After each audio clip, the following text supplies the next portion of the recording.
今次嚟到屏山嘅老地方肉餅專門店，餐廳地方呢就唔算太大，但係環境都相對嚟講都清潔嘅。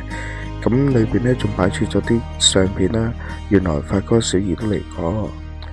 飯餐裏邊呢都有嘢飲配搭，但係就要加錢啦。今次就叫咗個鹹魚肉餅飯，另外一個呢就係6重芝士肉餅飯。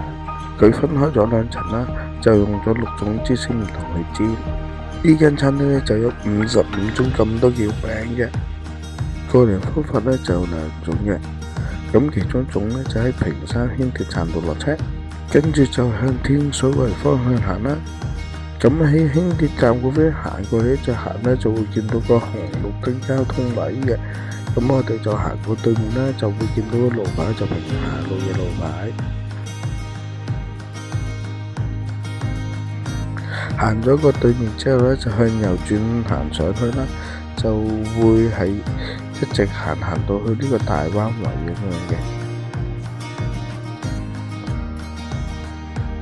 咁我哋繼續沿住呢度向前行啦，繼續行大概4至5分鐘到啦。咁前面會有一個斜路仔嘅，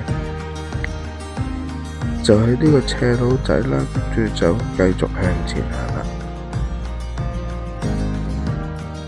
咁喺呢個斜路仔呢，行落嚟之後呢，咁都差唔多到啦。咁你之前呢就會見到有個停車場啦，咁我哋繼續向前行就得噶啦。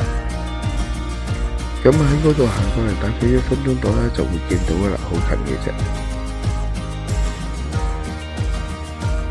咁第二個方法呢，就可以搭 K 巴65號啦，或者9巴過嚟嘅。咁喺嗰度過嚟再行上前少少就到啦。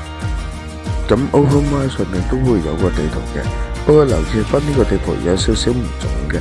就頭先講到喺嗰個位置咧，佢就要再轉入去，咁就唔使再轉入翻村裏邊嘅。